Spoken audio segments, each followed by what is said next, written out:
Welcome to Venmani vlogs. Today recipe chicken curry Guntur style. ఎలా చేద్దామో చూద్దాం. చికెన్ని శుభ్రంగా కడిగి దానిలో ఉప్పు పసుపు వేసి ఒక ప్యాన్ తీసుకొని దాంట్లో చికెన్ ముక్కలన్నీ వేసేసి వాటర్ అంతా ఇనికిపోయే అంతసేపు ఉంచండి.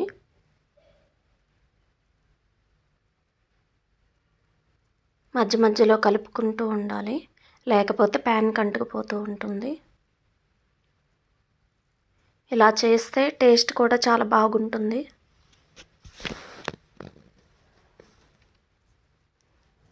ఈలోపు వేరే ప్యాన్ పెట్టుకొని జీరా, కరివేపాకు, ఉల్లిపాయ ముక్కలు, ఉల్లిపాయలు సన్నగా కట్ చేసుకోవాలి.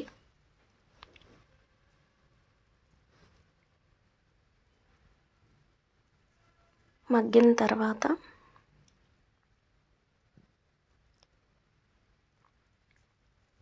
చికెన్ ముక్కలు వాటర్ అంతా అబ్జర్వ్ అయిపోవాలి.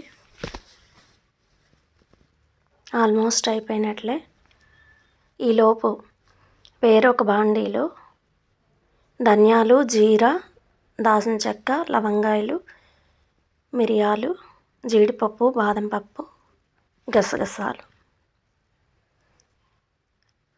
కొద్దిగా వేగనివ్వాలి.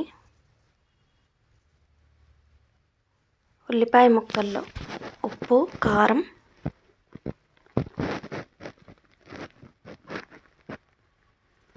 వేసి కొద్దిగా వేగనిస్తే కారం ఆయిల్లో వేగితే కొద్దిగా కలర్ వస్తుంది. సరిపడా పసుపు, చికెన్ ముక్కలు,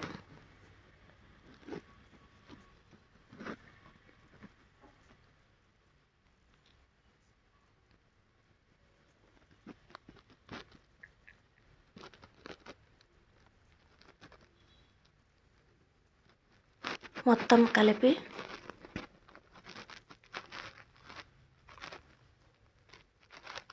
కొద్దిసేపు మగ్గనివ్వాలి.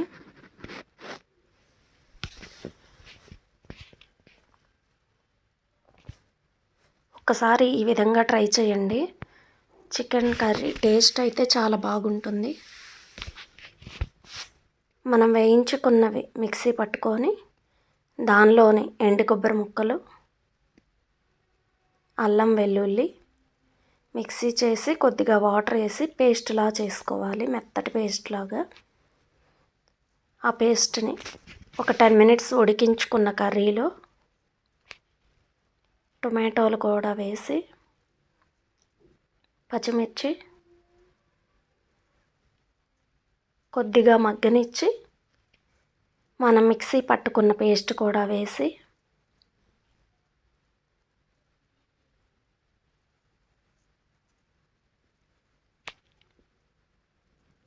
మధ్య మధ్యలో కలుపుకుంటూ కొద్దిసేపు ఉడికించాలి.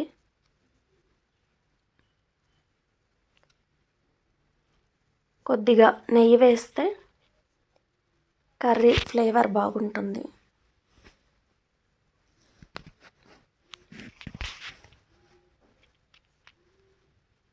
గుజ్జు కూడా వస్తుంది ఇలా చేస్తే.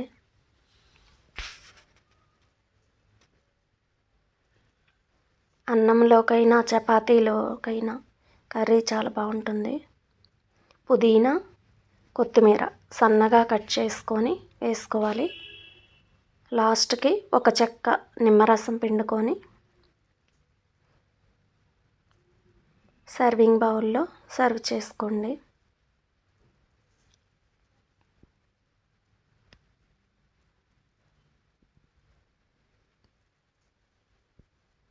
మా అమ్మ ఇదే ప్రాసెస్లో చేస్తుంది.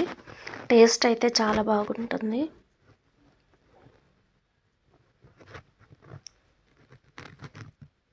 రౌండ్గా ఆనియన్స్ కట్ చేసి క్యారెట్ ముక్కలు తోటి సర్వ్ చేసుకొని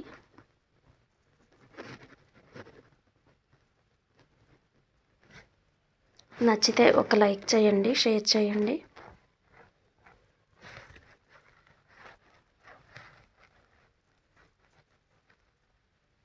Thank you for watching.